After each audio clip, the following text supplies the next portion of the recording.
Hi everyone, and welcome to another segment of AstrologyAnswers.com's weekly forecast. My name is Terence Gardino.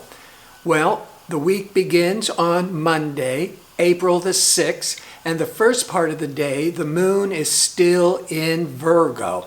A good time for going back to work, because Virgo is this analytical, sensible, hardworking energy. The moon sets the public tone, but by midday, the moon is shifting into more peace-loving, compromising, relational Venus. However, even between these two signs on Monday, it's a very good day for business, a good day for trying to launch any kind of new projects. That's because in the first part of the day, the moon is very favorable with optimistic, lucky Jupiter and Pluto, because Jupiter and Pluto are together, bringing all this intense progress and expansion. And then the moon, as it goes into Libra, it's going to be very favorable for Saturn and Venus. So there's all this stability and feeling more grounded. All day, good day. Tuesday, it's the full moon in Libra. A full moon always brings a lot of matters that's been hidden into the light. It's a time of culmination. It often will test relationships, especially this one, because once a year, the full moon is in Libra. Libra is the sign of relationships. Libra wants fairness and compromise. The problem is the sun, that would represent the self or the ego, is in Aries. Aries is very individualistic versus the moon, and it's the full moon bringing matters to a head, is in Libra.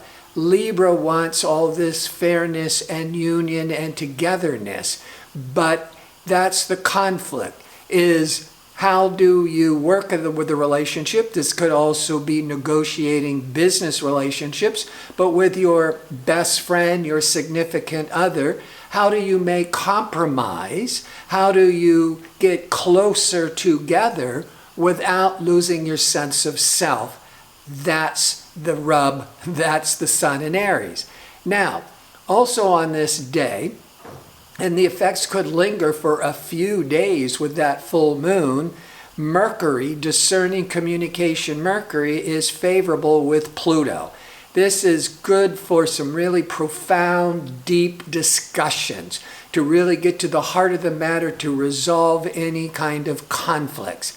But a conflict may just suddenly arise out of nowhere that is triggering this need to have a real heart-to-heart conversation, and then you can get back on track. The implosion would be impatient Mars is going to be in a very difficult angle to rebellious Uranus. Mars-Uranus could indicate some type of an explosion in the world. In our personal lives, we just might be feeling really anxious, impatient, and irritable. And with that full moon bringing all these matters to a head. But communication Mercury, great with Pluto. It's like, okay, we got a problem, so let's discuss it. And you can really get to some real basic truths and really communicate on a deep level. As we go into Wednesday, now by 1:17 p.m. Pacific time, the moon is entering into passionate, all-or-nothing Scorpio. But right after that, in that early afternoon Pacific time, the moon in Scorpio will now be slamming up against restricted Saturn.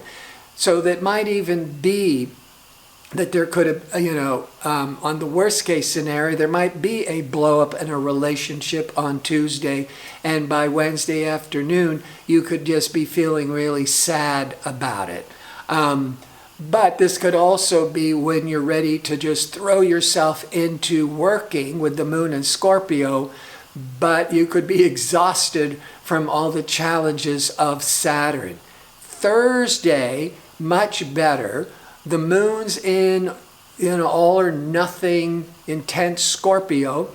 It's not really making any other aspects to other planets until the very end of the day, more likely the early part of Friday.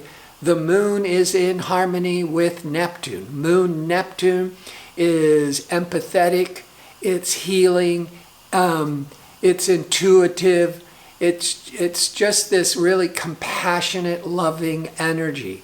As we go into Friday, in the very, very early hours, the moon is still with Neptune, and then later in the morning, the moon is now excellent with expansive Jupiter and deep probing Pluto.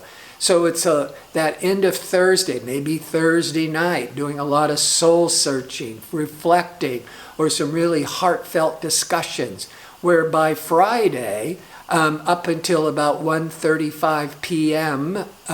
Pacific time, you could be feeling that you're really making some real progress, really getting to the heart of any kind of issues.